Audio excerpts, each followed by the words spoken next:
Russell Westbrook could easily be perceived as one of the hardest-headed individuals you might find. I admire him because he plays so hard. I do and love that. But he is so self-absorbed. He's still too much of a solo act. I wouldn't want to coach Russell Westbrook. I love how hard he plays. I would not enjoy coaching him because you know what? In the end, is he a winning player? Russell Westbrook's crazy, and he's one of the worst three-point shooters in the league. Russell said he had no friends, and Kevin Durant said, you know what? I'm not your friend. Only friend you got is that basketball. He's a delusional ball hog. No great player wants to play with him. Paul George has said, I'd rather play for the crappy Lakers. If you did not see the game, Russell Westbrook had the worst quarter in NBA history. What's at stake for Russ?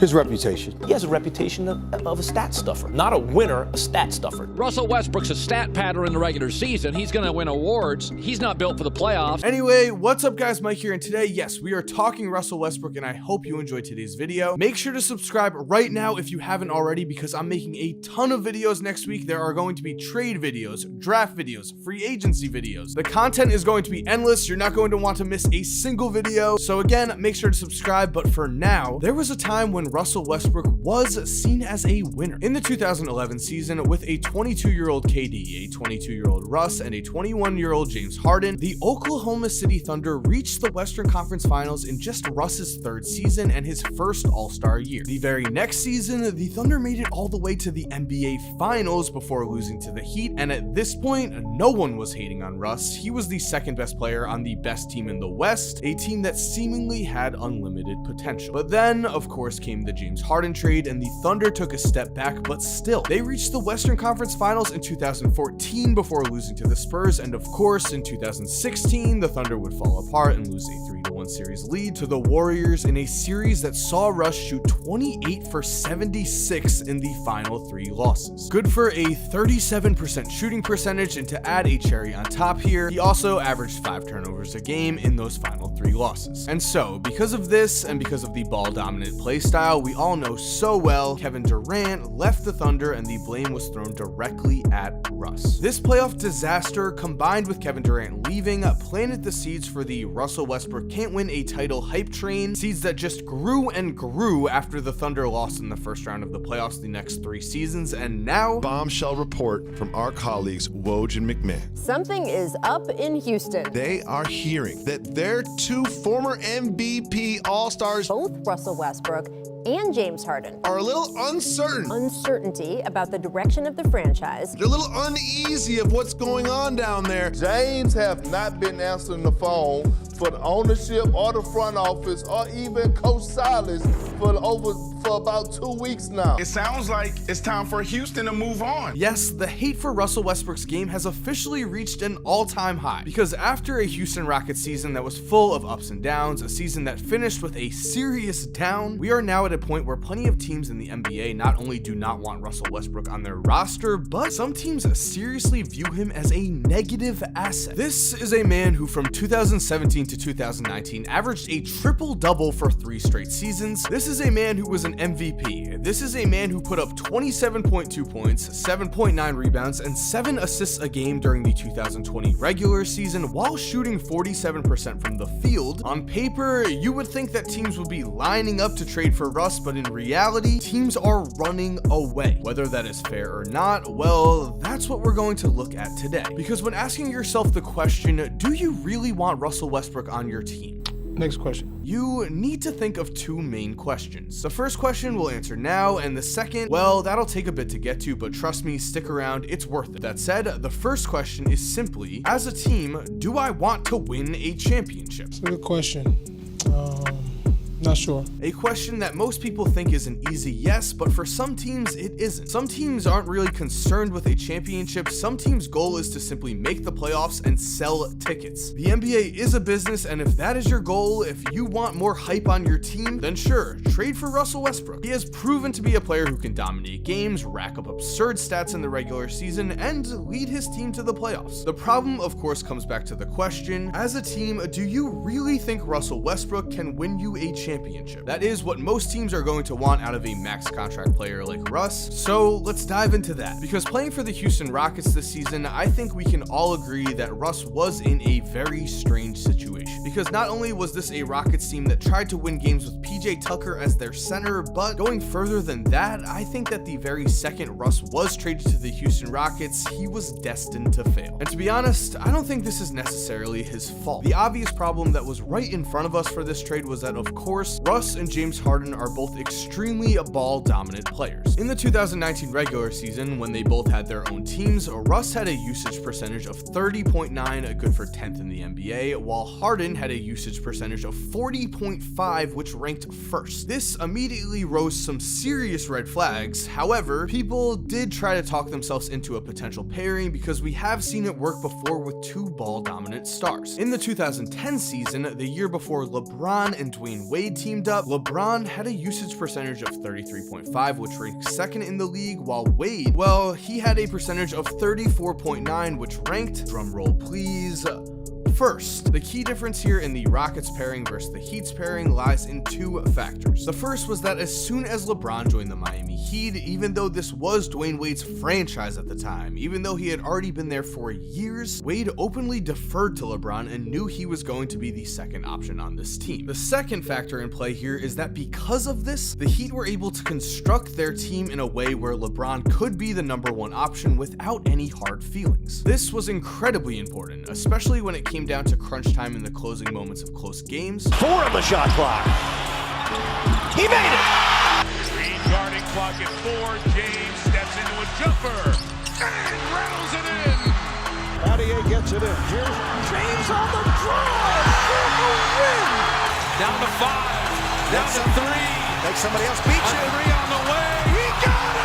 And so we can see that because one player was fine with not needing the spotlight, two ball-dominant stars like LeBron and Dwayne Wade could coexist. Sacrifices were surely made by both guys here, but at the end of the day, if you have two stars like this, one guy is going to have to sacrifice more, and Wade was okay with that. Meanwhile, in Houston, that was never the case. Even if Russ and Harden said at first that they could adjust their games and work well together, at the end of the day, it was clear that neither of these guys were ever going to want to be the second player on the Houston Rockets. This was James Harden's team. He did not want to give it up, and as for Russ, he had been conditioned to be the guy on his team for years at this point and did not want to be the second option. If you want proof of this, we have it right here with the fact that Russ wants out of Houston because he wants to join a team where he can be the main guy. Actually, scratch that. Russ does not just want to be the main guy. He wants a similar situation to his prior role with the Thunder, a role where he finished with a usage percentage of 38.37, good for 4th all time in 2015 when Kevin Durant was injured, and with a usage percentage of 41.65 in 2017, good for the most in NBA history. This needs to be emphasized because when handed the keys to the offense, not only is Russell Westbrook a ball-dominant player, but he had a season where he was historically the most ball-dominant player we have ever seen. And so finally, that brings up the second big question we have to ask. Next question. Because if you are trading for Russell Westbrook with the belief that he is a player that can win you a championship, you need to ask yourself,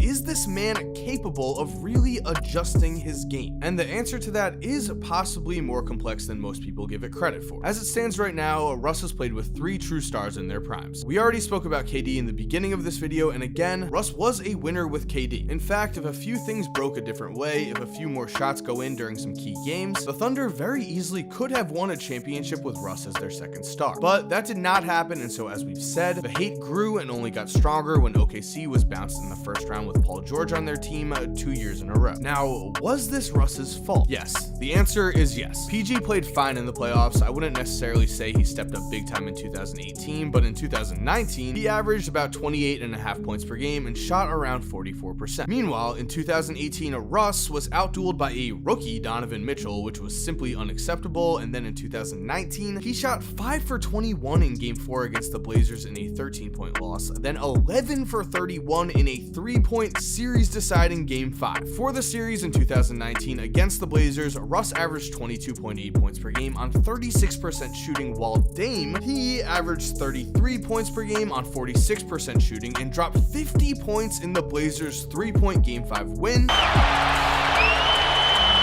Lillard, long-range 3. Somewhere, Paul George is still saying that was a bad shot. Because of shots like this though, and because he has been outplayed by other point guards in the playoffs recently, I think the criticism towards Russ's game is completely justified when it comes to playoff performance. At the end of the day, the NBA is a what have you done for me lately league, and lately, Russ has not done a whole lot. And the problem simply is that the man refuses to adjust his game come playoff time. Teams sag off him on offense a tremendous amount. The Lakers this year dared Russ to shoot a jumper every single time down the floor, and he simply could not do it. That is not a shot he can make consistently, and I don't know why that is still the case. Seriously, Russ shot 26% from 3 this season, a massive regression from the 2017 season where he shot 34% on more 3-point attempts. If there is one thing Russ needs to be doing as he grows older, he needs to be working on his 3-point shot. He needs to get that percentage up. Is this a case of his own ego getting in the way here? Is this a case where he thinks he can succeed without a 3-point shot? We of course will never know the true answer to that, but it seems like it. And this brings us back to the ultimate question: can Russell Westbrook change his game to fit in with a winning roster? And personally, I believe from everything we have seen, the answer is just a straight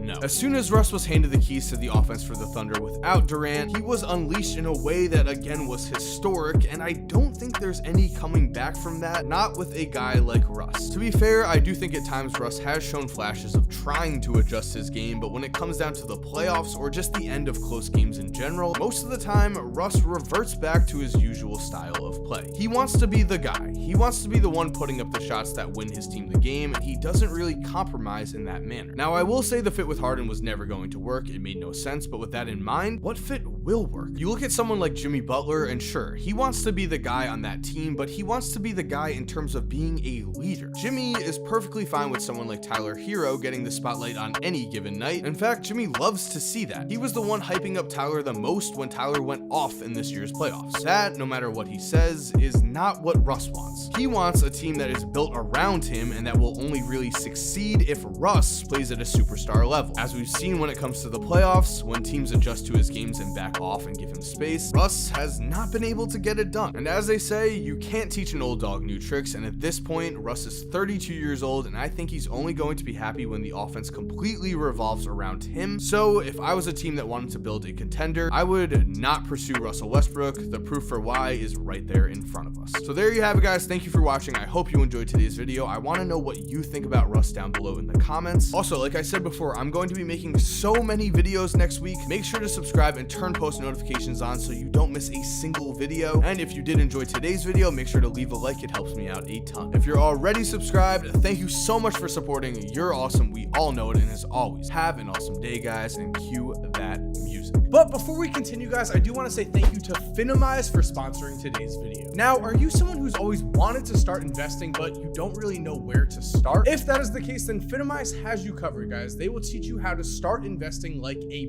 pro. Because Finimize is an app that includes all of the information and tools that you're going to need to start investing with confidence. It has daily morning briefings, audio and text investment guides, exclusive interviews, and more. Then, on top of all of that, the premium insight section breaks down trends, opportunities, and strategies that are all designed to help you invest. And there's even a community section where you can talk to others about investments. I love this feature because it allows everyone to learn from each other and have some awesome conversations. Interacting with other people who are also learning is always a way for both of you to get better. So if you are interested, Finimize is also hooking us up. Right now, if you click the Finimize link in my description, you will get a free 7-day trial and then 20% off a yearly subscription after that. That is an amazing offer, guys. Trust me, click the link right now, download Finimize, and start investing. If you're still here while the music is cued, here are 2 videos I think you are definitely going to enjoy. Make sure to click on one of them. Again, I know you're gonna love it. And other than that, have a great day and peace.